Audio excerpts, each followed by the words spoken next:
treat any mental health or illness condition. Please consult your physician, psychiatrist, or psychotherapist for personal matters.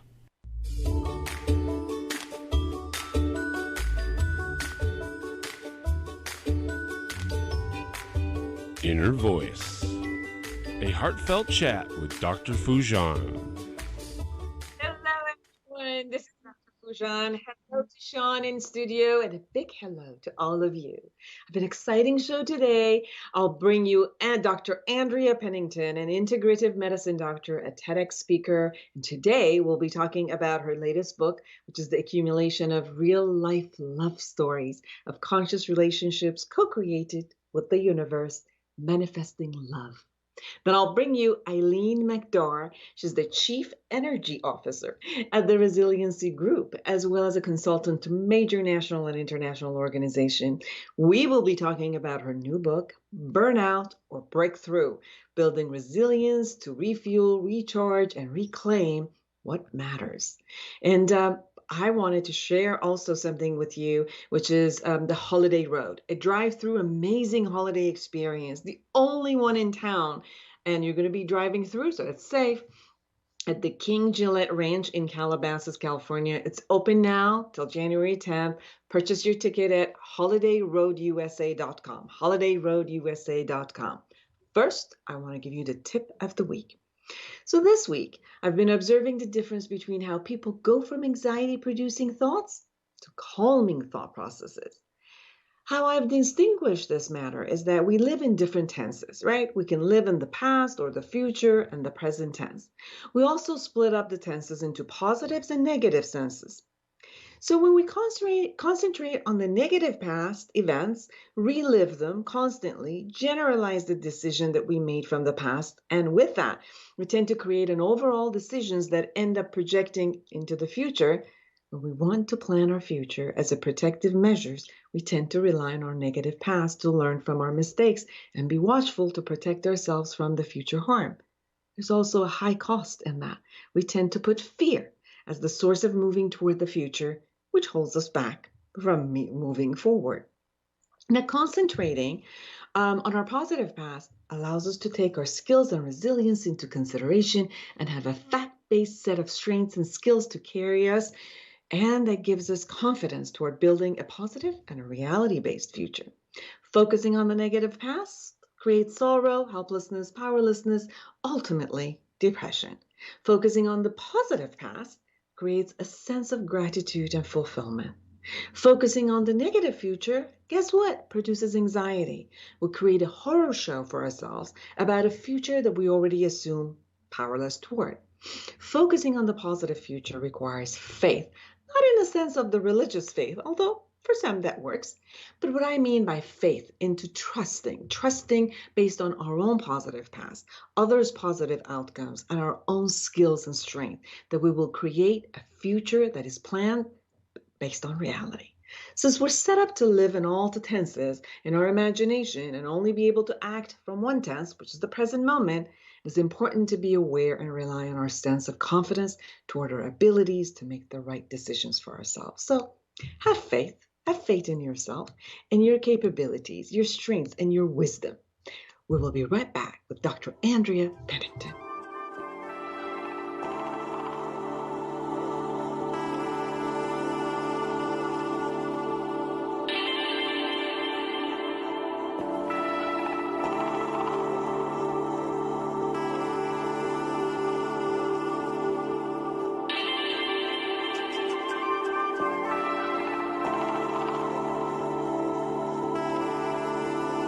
Welcome back, everyone. Guess who I have again? I love her. I keep asking her to come over and share with you all the nice stuff and great stuff that she has. She's busy. She's really busy. She's popping out constantly.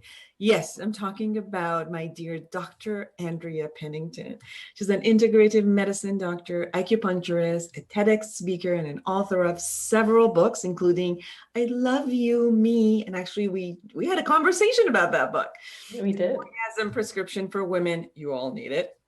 She specializes in self-love, mindfulness, and authentic self-expression. She has also compiled or co-authored 7 books. And today, we will be talking about her latest book, which is the accumulation of real life love stories of conscious relationships co-created with the universe. And the name is Manifesting Love. Welcome to the show again. Thank you, Foojan. It's such a pleasure, as always, to connect with you. So, I love this book. It's an accumulation of a lot of great aspects. It's almost like I'm beginning to write a relationship from my model, from the awareness integration model for the couples. And as I was going through this, it's like, yes, those are exactly the topics that we got about. So everyone, manifesting love is amazing, it's systematic. It goes through everything that you need to know in order to manifest that. So you first start with relationship history and how much important it is for us to look at our own history and the way that we have been and what areas that we need to look at. So can you share a bit about that with us? Yes. Well, what we see in this book, for example, is we see a range of people from their 30s up. Well, we won't go all the way up. But what we see is that some people have been married and divorced a few times over. Some people were just finding love for the very first time. But what is kind of this common theme was being able to look back on their history and relationships to notice certain patterns. So, for example, Abby Kelly, she found herself in situationships, not even relationships.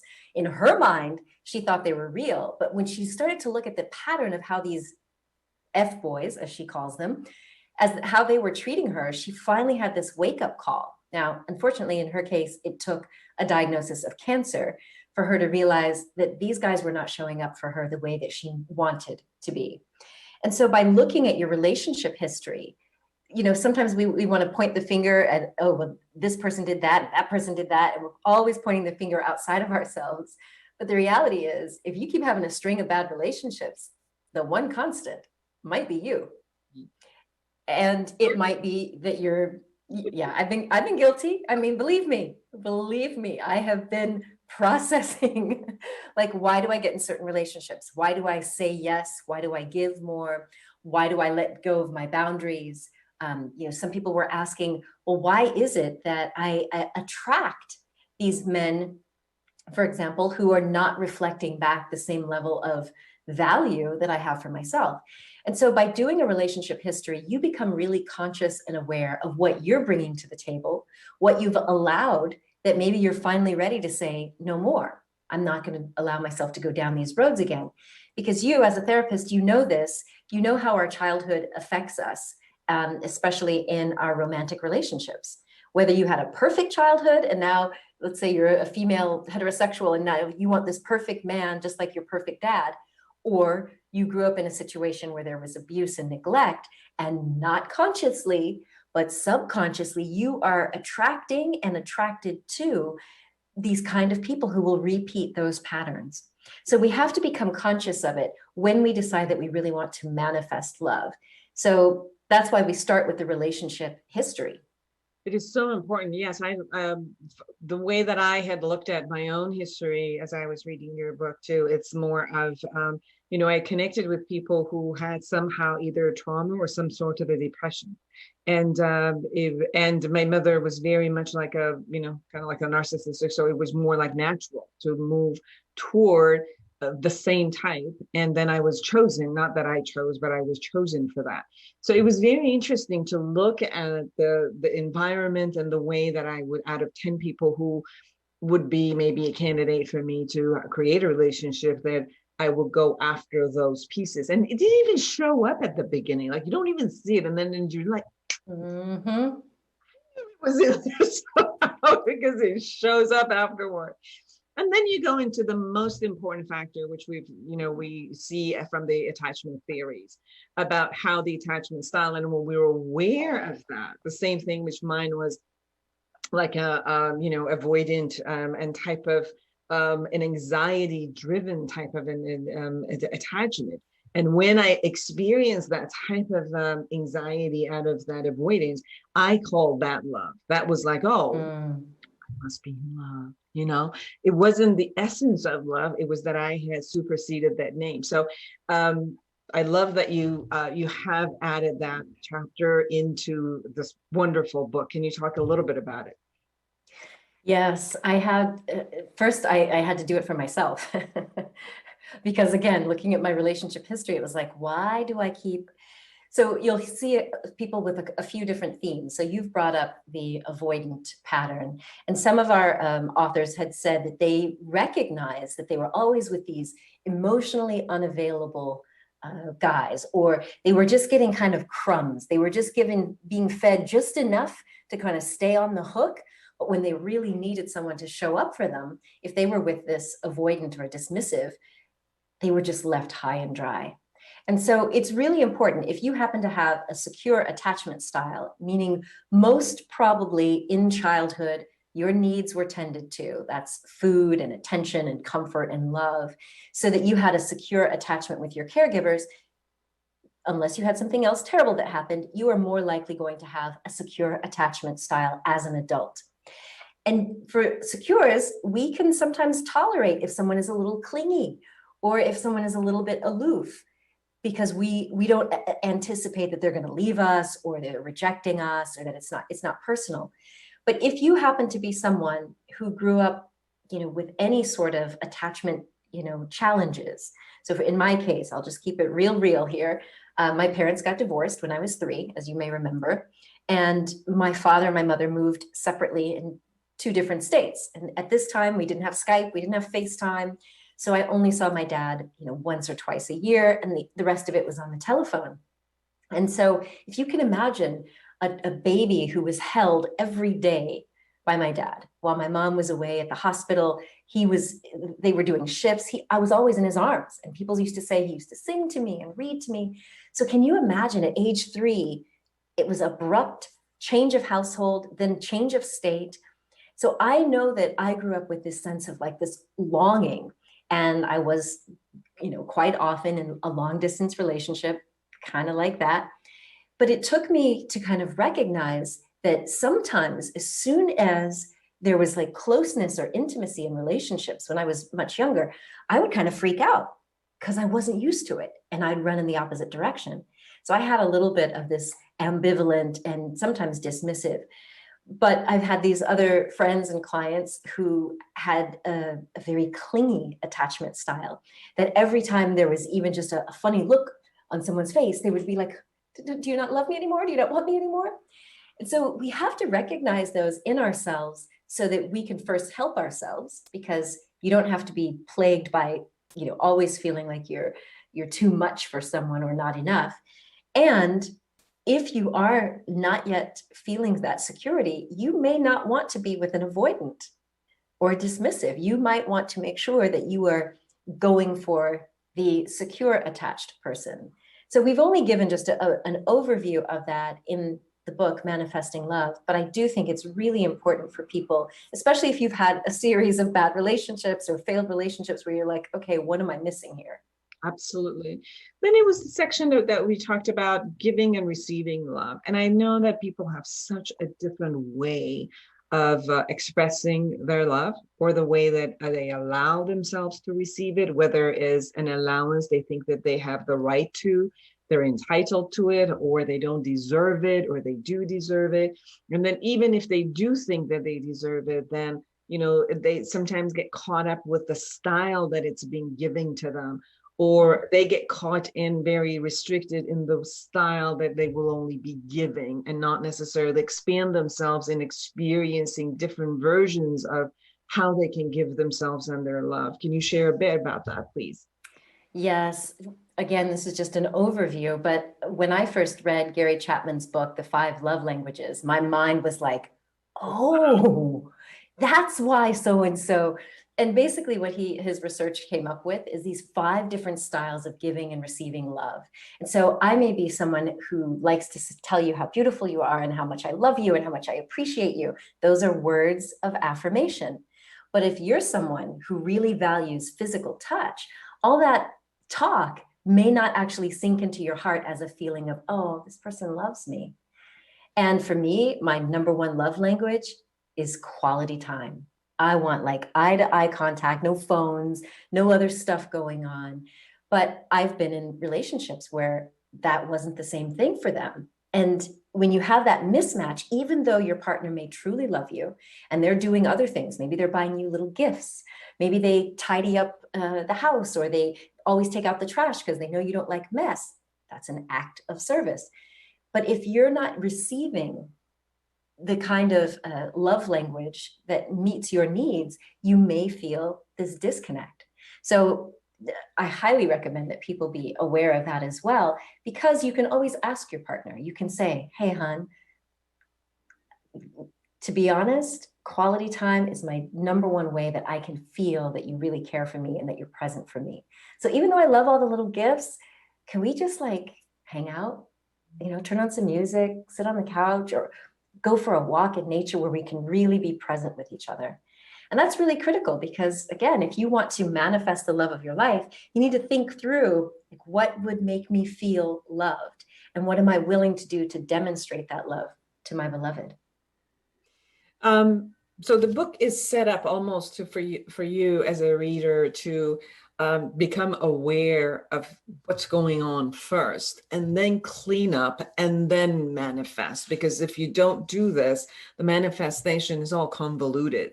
So another part of the cleanup that shows up in your book is to become aware and look at the unhealed wounds, whether they're unspoken expectations or mismatched attachment style, or things that are happening where unfinished business in any format that you have, or belief systems that are not working anymore, but they're definitely running the show. So to be able to really become aware of that. So share a little bit about that. Yeah, so you've kind of summed it up, but if we aren't aware of what's driving us, we can end up getting into these unconscious patterns. And so many of the authors, a very clear theme to several of the stories in Manifesting Love is about self-love. So being able to recognize, wow, I'm getting into these relationships because I'm trying to get validation and approval instead of just loving myself. So like in the case of Leanne Wine and Abby Kelly, they both went on these journeys of self-love. And so did Margareta Tosi, where dating themselves, going on trips, flying to different countries by themselves, just to get comfortable with this act of self-love and to kind of heal those wounds where they were previously looking elsewhere. So those are kind of a big deal. One of the other authors, Lena Nielsen from Denmark, she had experienced a divorce, and she was alone caring for her son, and she realized, wow, I'm so sad. But she had realized that she was not even fully present for her son because of her sadness. And with her ex-husband being far away, she realized that's like a double whammy for her son. Dad's far away, and even though she was present in the house, she needed to do that cleanup that you're talking about. And in her case, she went on a self-love journey that included a personal development course and feng shui. So she was literally cleaning up the space in her home, because someone said to her, like, you can't expect that someone is going to want to come and live in this house when it still has the vibe of your ex. So through feng shui and through, really getting in touch with what does she like, what lights her up, it transformed the energy and ultimately allowed her to attract and manifest her partner. Beautiful. Let's talk about manifesting. Mm-hmm. What does it take to manifest? We talked about how to become aware of yourself, of your history, of your patterns, of the unfinished businesses, and how to heal yourself. After you get all of that, you become aware of the attachment style you've had. And then, how can you heal those parts of you that you needed? And then you're ready for manifestation. So what does it take to manifest the vision of a relationship that you have? So one of the things that shows up for me is, first, you got to get that part of the vision that you have. It could be still attached to the wounds. So it's healing those and becoming aware, then it'll create a new vision for you, right? Mm-hmm. Absolutely. that vision for me, it's a big part of any sort of manifestation, whether that's a career or a house or stuff or the love of your life. That step, the first thing I believe you really need is an openness, but an openness like that's coming from a place of fullness rather than lack. So you're not coming at this trying to get someone who's going to make you whole, because you're already whole. And if you feel like there's still something missing, then there's some healing work to be done. Because there are two stories in this book, actually. I mean, this is about manifesting love.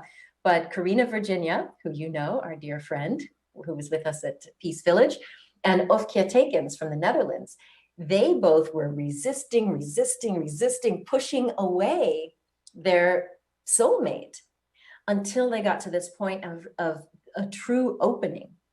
And then what's needed next is that vision. And once each of them started to get this idea of, well, what would I really want? How would it be to wake up next to my beloved? What would be the things that we would do? What are our likes and dislikes? How do we solve conflicts? Do we travel a lot? Do we not travel? So having a really clear relationship vision is so important when you want to manifest, because you want to attract someone who's going to be into that. And in the case of Margareta, she, after healing anger and doing the self-love journey, she just got to this openness of heart where it was like, okay, I'm ready. And she is the one person in the book who really did an elaborate ritual. She lit candles, she put on makeup, she put on this beautiful dress, she had music, and she set the scene to say, universe, I am ready to manifest love. And she wrote down the qualities that she wanted her beloved to have and the things that he would be like and do and all of these things. And then she lit it and released that energy to the universe and said, okay, it's up to you. And that within months, she ended up meeting her beautiful Daniele. And they've been married now for 7 years. They have a child. They are just a beautiful couple. So it's part ritual, but it's part that openness and that readiness. And the last thing I'll say is there are two other stories, Karen Joy Almond and Eric Gerson. Now they each were in the state of Maryland going through their own sort of manifestation process. Eric's has a very visual, kind of intentional speaking out to the universe. And he was like walking around his property out in the yard with his dogs. And he was like, okay, she's going to have to love dogs because he's got big dogs. And he was going through this stuff and this face flashed into his consciousness. He'd never seen this face before, didn't recognize it, but he was like, okay. Karen, on the other hand, was being very detailed about what she wanted and was on a dating site and decided that she was going to put something out there. Well, when they first matched, she was kind of like, no. I wanted this, and I said I wanted this, and this. But sometimes the universe really does know what we need. So in their case, what they had to do is also surrender. So just like I said, Margareta, she went through this detailed ritual and then she surrendered. I think that is another critical part of being able to manifest, because we in our egoic mind, we think we know exactly what we want, but sometimes the universe knows a little bit better and can draw those souls to us that we need. I actually had a dream which didn't have the person's face, but it did have their name, almost 10 years before. Really? I met my husband, 10 years before I met my husband, and it was in a dream. And it was, I also saw in the dream Amalfi Coast, that we were in Amalfi Coast.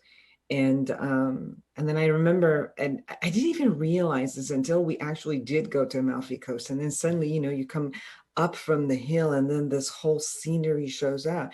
And I just started like bawling. And he's like, what happened? I'm like, this was my dream. And your name was in that dream. Oh my God. And it was like 10 years before. You're right. The universe has its own weird stuff to do.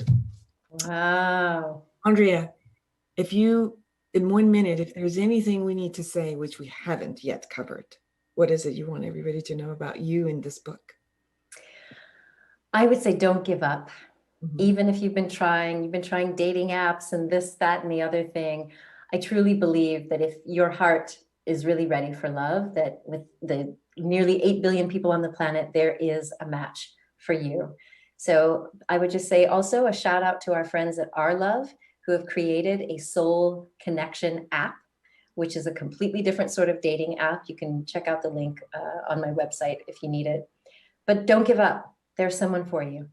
Beautiful. Where can they go to find, well, they can go to AndreaPennington.com, but also where do they find the Manifesting Love? ManifestingLoveBook.com.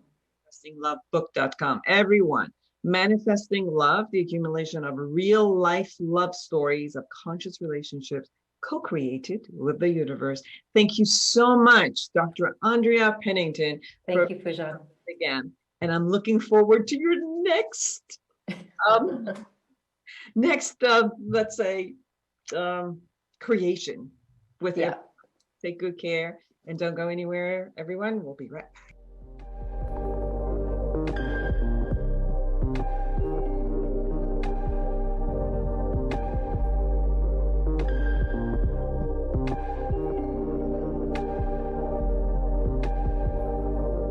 Well, welcome back, everyone, again. I'm Dr. Foojan Zain, and I'm so excited to have Eileen McDargh with us. She is the Chief Energy Officer, yes, the CEO, Chief Energy Officer at the Resiliency Group, where she draws on practical business know-how, life experience, and years of consulting with major national and international organizations, including global pharmaceuticals, the U.S. Armed Forces, healthcare associations, and religious institutions. We're going to talk about her new book, which I need, and I'm sure you guys do, Burnout to Breakthrough, building resilience to refuel, recharge, and reclaim what matters. Welcome to the show.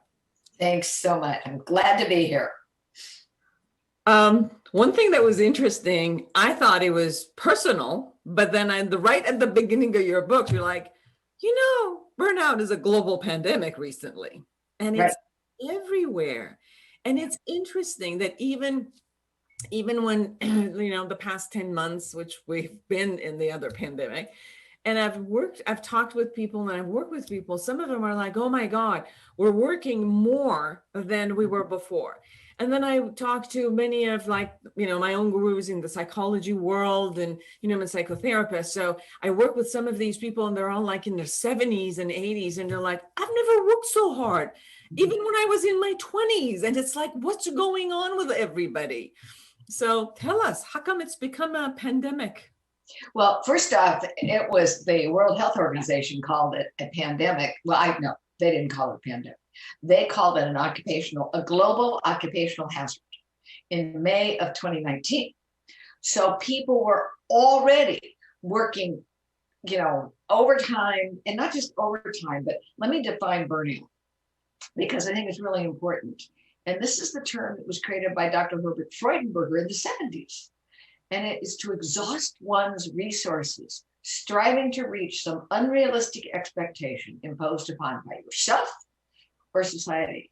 And it is this notion of exhaustion. And with that exhaustion is everything else that comes with it. Disenchantment, you can't sleep, overdoing or underdoing it. There's a whole number of things. So this has been around for a long time, I think, and we can talk about this later, some of the triggers, some of the prompts that today's environment, and when I say today, I'm not even talking about COVID yet, that in May 19, it's just incredible. We don't stop. And now the book came out, the final manuscript was due December of 2019. Well, what happened 2 months later? COVID-19. And now we're seeing, the good news is it's time for my book. The bad news is it's time for this book. That's true. But thank God for the book, because it brings us, it doesn't knock, like hello, knock. Love that, a knock. That's really good. You talk about 5 triggers that might contribute to our burnout. Right.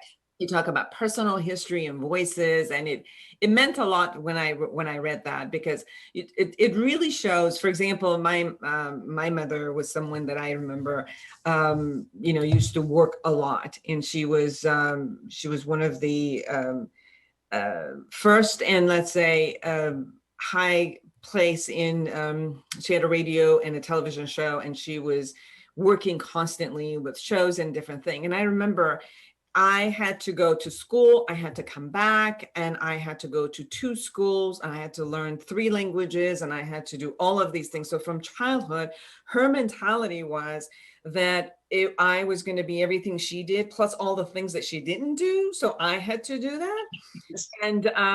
And it was more like I had to wake up 6 o'clock, 7 o'clock in the morning and go all the way to 10 p.m. And guess what? I'm 59, and that's exactly what I still do. It's more like a programming that was created, and that history follows me. The voices that are there, that you got to go, you got to get bigger, you got to do bigger, you got to, influence more people. And my God, that by itself is exhausting. Exactly. So let me ask you a question. Why are you listening to those voices? I think that it's become an identity, and it's almost like, and I've noticed this, Eileen, which is I go into this concept of I've got to stop. And then one day where I don't have anything to do, I'm like, I'm going to rest. And then I meditate and I'm resting. And right, Eileen, when I'm meditating and resting, I come up with 5 new innovative ideas. And I'm like, excuse me, I think you were supposed to get back and rest. So that's the dilemma with the voices that are there that have been programming, where you got to go, you got to go, you got to go. And what happens to you when you listen to those voices? What's your body telling you? I love this therapy session, by the way. My body says, you must be kidding. I cannot handle one more. That every part of my body aches. And then my emotions are elated about doing something new. It's like, ooh. And then when I say no, then it's like this child as a pouts, like, what? I can't go have fun anymore. So it's all of these things where, it sneaks right in, and I find myself committing to this whole new project without even completing the last one. And then my body will have pain, and we'll probably, at one point is like, no, we're not doing this anymore. So you're laying flat. You can't move for about a day. And do you choose to do that? It appears that a part of me is choosing, but my body is choosing out. And what would be the wisest part? First off, this is the engine that drives the locomotive. You don't take care of this, you can't do 5 exciting projects. Thank you. Well, am I right? Absolutely. So what we do is we do them half-ass. We don't do them. So what would happen if, you don't have to answer this, if you looked at what is the thing that I would get the greatest joy of right now for this new week that we're starting? What 1 or 2 things would give me great joy, and I would feel that I had done a good job? What are those 1 or 2 things? Let me think about it. Actually, you don't have to answer, but seriously, and we all, particularly for female entrepreneurs, we're driven. Because we had, you were lucky to have a mom who did all of these things and go, oh my God, I got to be as good as my mom. But what I think it influences us and puts additional pressure on us is technology. Yes. Because now we have all this access. So, oh my gosh, I've got this email coming over here, and somebody's texting me over here, and I got this story idea over here, and we are bombarded all of the time. And so one of my first thoughts is, how do you craft what Cal Newport, who is he's a computer scientist, a professor at Georgetown, calls deep focus? What if you pushed away all of these other things and said, what is the 1 or 2 things that I want to focus on, which means my cell phone, is off and away, put it in the refrigerator. So I can't even hear it. Actually, the refrigerator is not a bad place to put it. Put it in the refrigerator.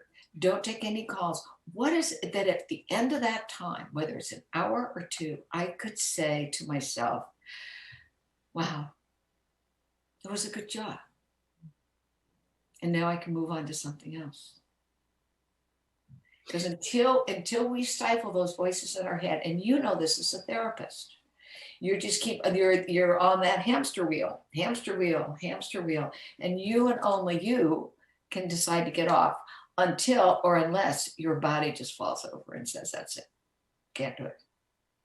You talk about technology and the way that, all of the social media and everything is buzzing. And the next one you talk about is also being disconnected. That yes, we are so involved in ourselves and in the technology and everything else that we're not also gaining energy from each other because we're so disconnected from each other. Yeah. In fact, it's Vivek Murthy, who I understand actually might be named again to be our Surgeon General here for the United States. He was the Surgeon General under Bill Clinton. Is wrote a wonderful book called Together. And what he's saying is that loneliness, feeling alienated, is as dangerous as smoking 15 cigarettes a day. And one of the things that when he would bring his team together, and I don't know whether they met once a week or twice a week, they would go around and people took turns. So this Monday, it's yours, and you were to share 5 minutes of something about yourself that nobody would ever know, whether it was skill you had as a kid or a game you like to play or the movie you just saw. The whole point of it was to allow people to see each other as more than title, as more than a job description. Well, now that we are in this COVID thing, I think one of the challenges for all of us is to, and I love it, that the camera's on. This isn't just a podcast. You and I get to look at each other. You are looking in my office. I'm looking at this beautiful blue background that you have and this gorgeous outfit. And I'm looking at your face and you're smiling. What we're doing is the opposite of the words that we're using. The words we're using are social distancing. No. Physical distancing, yes. Social connection, we crave. We want that. So in this COVID world, how do I create the social connections? If I'm bringing together some people, if I'm managing someone, and maybe I've got 5 of them, what do? We start out to check in with each other. How are you doing? What's the thing that's making you smile today? What's the thing that's making you cry? Because you know what? It gives us even more than what we had when we were in our individual offices, that we didn't see each other, that we sent an email down the hall instead of walking out and talking to each other. So we actually have, is what I call intelligent optimism. It's the way of reframing, but at face value, and it is terrible, but it's saying, is there a way that I can look at this that says, okay, what's the positive side of this? And the positive side is we can develop some better, deeper relationships than we can when we were in the very, traditional sterilized office building or roles or whatever. You also talk about rules of organizations in creating a space, let's say, for burnout. Not necessarily for it to create burnout, but to also create the space for burnout. What do you, can you share a little bit about that? Well, first off, I think that we should be allowed to use the word. We need to name things, and when I say, and that was interesting when I did my different case studies, which represented every one of the age brackets that we're in right now, every one of them, every one of those people, what pushed them into burnout was this feeling that I have to keep going, whatever were the voices they were listening to. But then what we also discovered is that the organizational construct encouraged that. So as an organization, and this is interesting, I was just speaking, I won't say the name of the organization, but on Wednesdays, they closed down, and by the way, they're global. So whatever is 2:00 in the afternoon in that specific area, the offices are closed. The reason the offices are closed, because they want to force people to stop working. Because once we're home, and you were right, you said it when we started out, people are working from home. We're working longer than we ever thought we worked. Because we don't see somebody down the hall. We don't say, hey, let's go have a coffee. Or let's sit and have some lunch and let's chit chat. Let's go to happy hour after work. Whatever it is, we don't have these breaks. It's constant. So for organizations, how can you craft? And you can, and sometimes it's even a mandate. You may not answer your cell phone for any type of business after 5 o'clock. No, can't do it. Nothing on the weekend, forbidden. We also need to actually ask our employees, if I'm in an organization, and this is a really good question, which also can be intelligent optimism. What is the work that you feel that you're being asked to do right now that you wonder, why am I doing this? Does this add value at the end of the day? It's amazing the number of things that we do that don't add value. It's part of this way we've always done stuff. So now that we can back up, we can say organizationally, maybe we don't need to do this. Maybe there's a better way to handle this. Why does it have to be done now? Does it really? Oh, and how about email diarrhea or Zoom meeting diarrhea? You know, it just keeps on and on and on. So stop. So there's two things. It's like a DNA molecule, you know, where it intertwines. So I have the personal and the professional, the personal and the professional.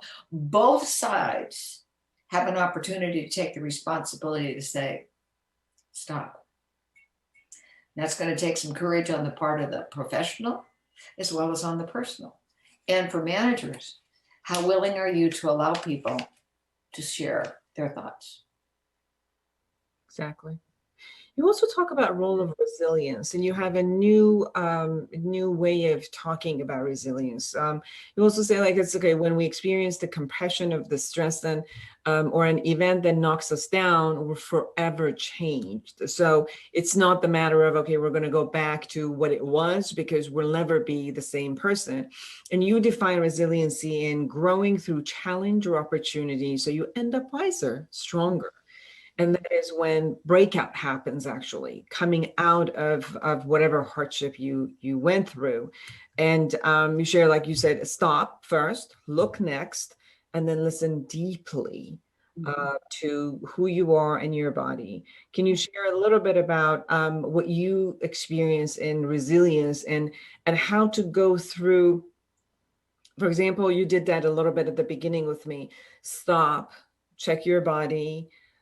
Check what it is that you're useful for, and what is it, and how does the resilience show up in this process? Okay, so first off, I want to acknowledge that you read my book. This sounds crazy, but I can't tell you the number of people that interview me, and all they've seen is the cover. So thank you very much for reading that. I appreciate that. That says you are a very good interviewer and you care about your viewers and your listeners. So thank you. So when I define resilience as growing through challenge or opportunity so that you end up wiser, better, smarter, in a different place, what ultimately resilience is energy management. Do I have the mental, emotional, physical capacity to keep on keeping on?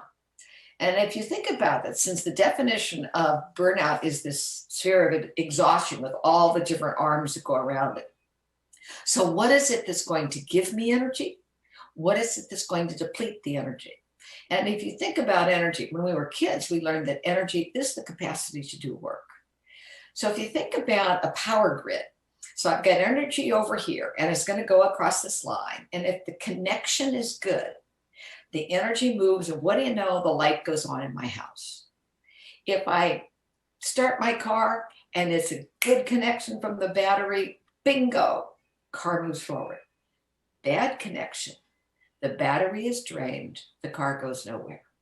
So when we think about moving from burnout to breakthrough, the part we have to step back and say, what gives me energy? What depletes my energy? And where is it that I am, important word, where is it that I am choosing to participate in that energy depletion? And how, in fact, can I recharge that energy?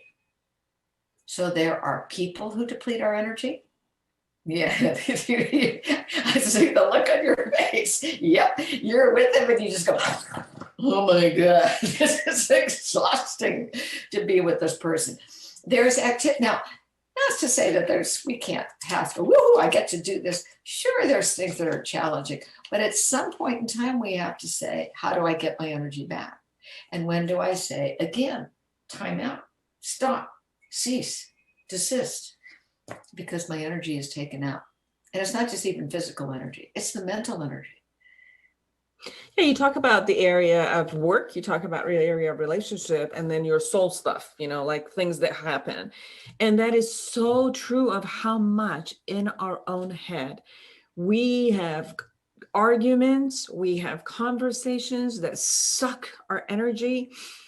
Irrelevant at that moment. We have a conversation with someone and then, we carry it for 3 other hours and probably 3 days of being pissed at them and proving right with them and all of that. And it's just like, okay, that's exhausting. That really sucks your energy. So you're looking at how do we stop and look and choose in different areas of our life, in different relationships that we have, including the relationship with ourselves, in how to save energy and kind of discard the areas that are sucking it out of us and put the attention to the ones that are fruitful, let's say. That renews the energy.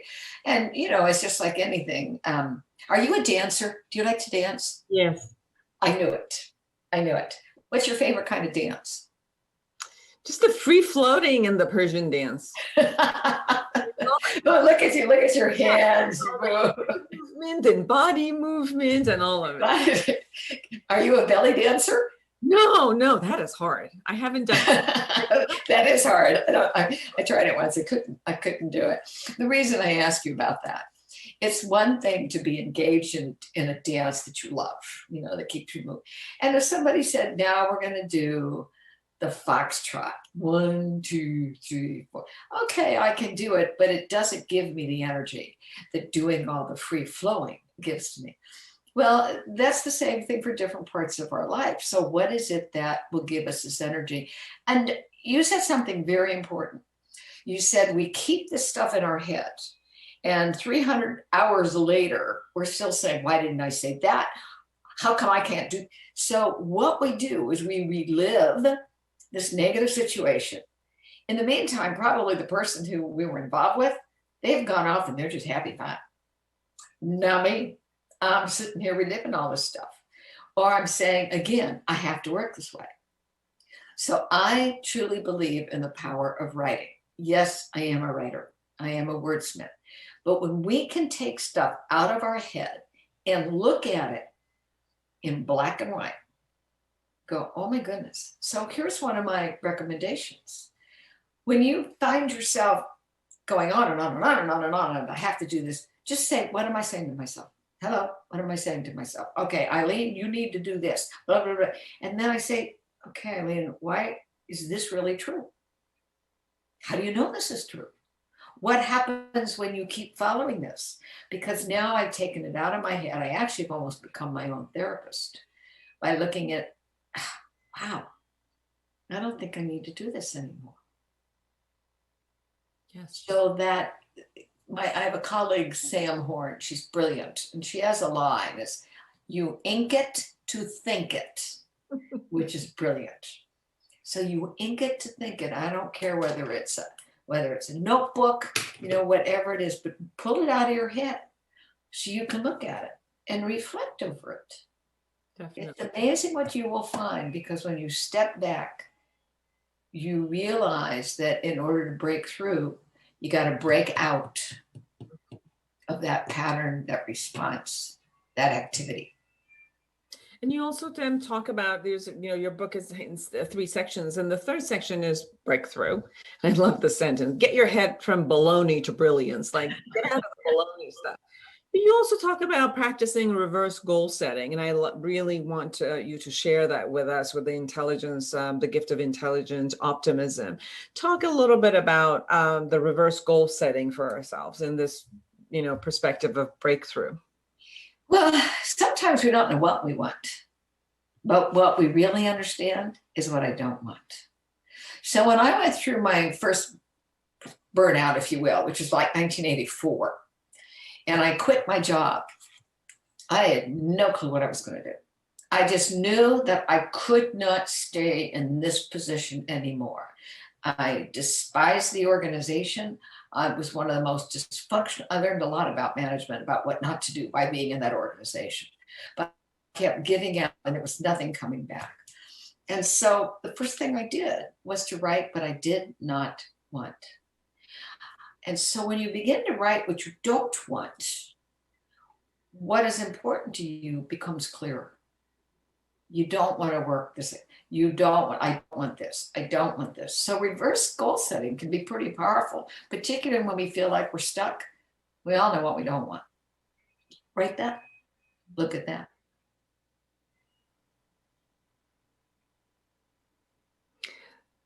As you're saying that, I'm thinking. I'm looking at what I don't Good. This is good. What is it that I don't want? It's interesting that one of the conflicts that gets created for me, and I'm sure many people who are with us, it's this because sometimes the excuse, let's say.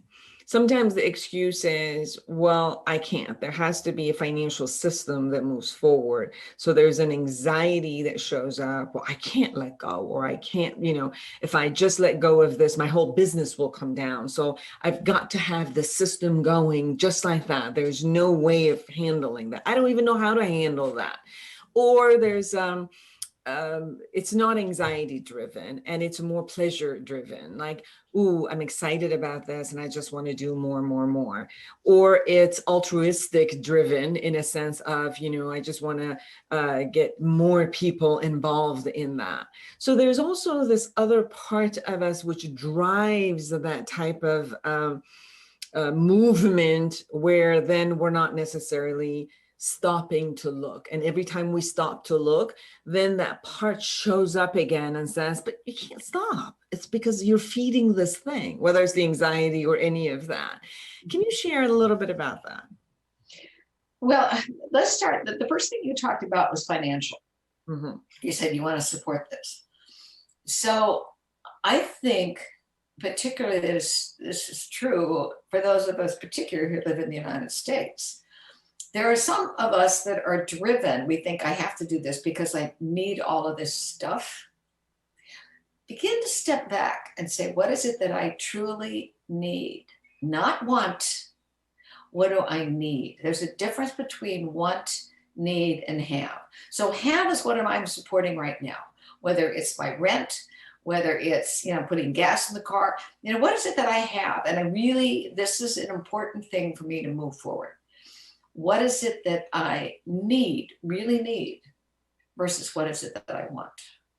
And I will guarantee you, oftentimes we feel that we're on that treadmill because we're feeding the want monster, not the need monster. Mm-hmm. And I discovered this a number of years ago. I took myself away on a private retreat.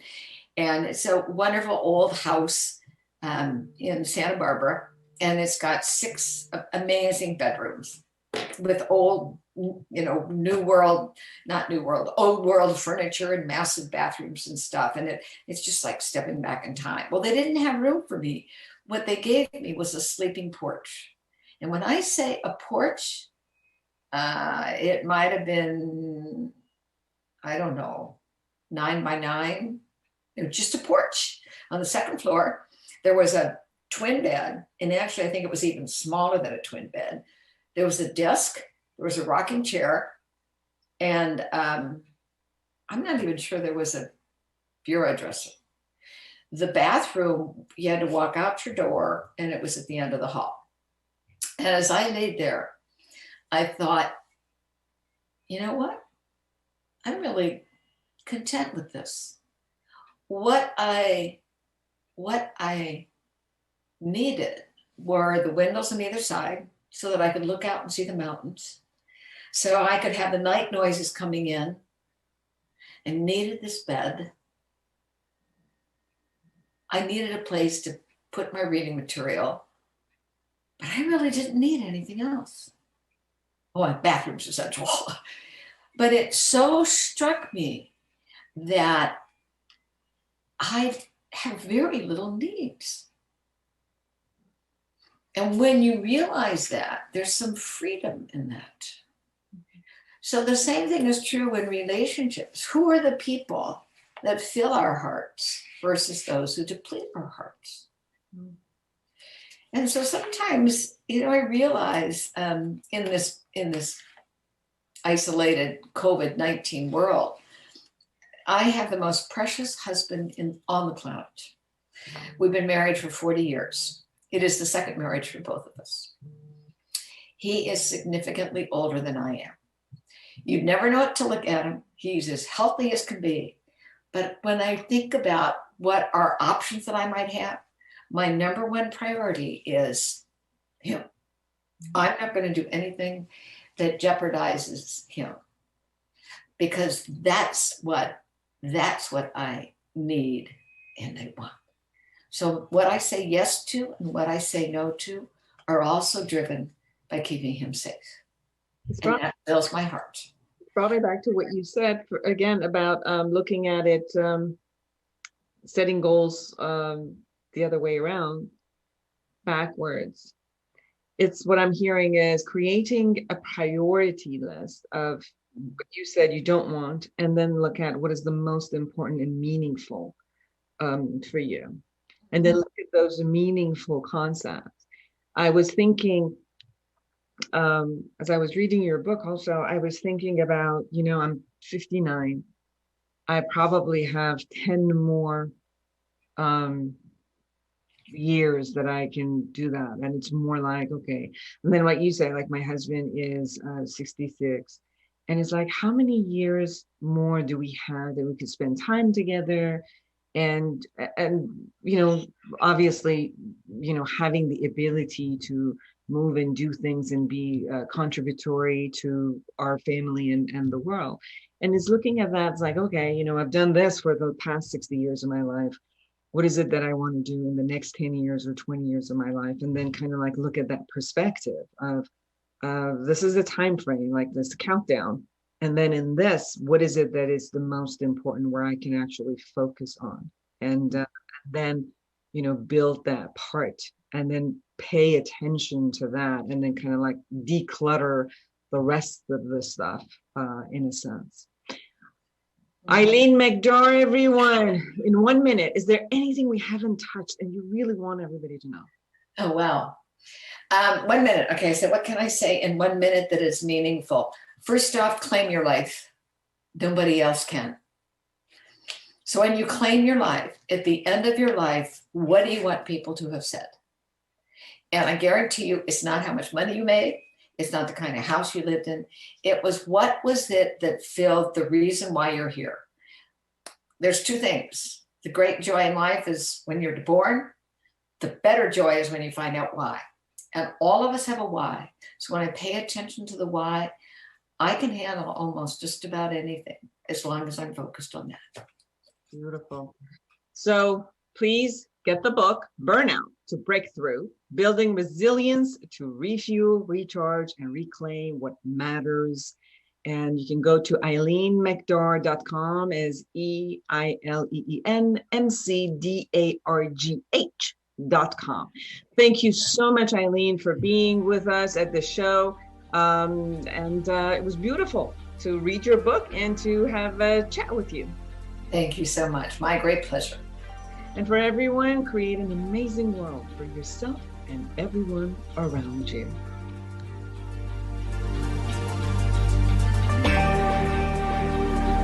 The Inner Voice Show is a dialogue between the host and the listeners about their relationships. This show is not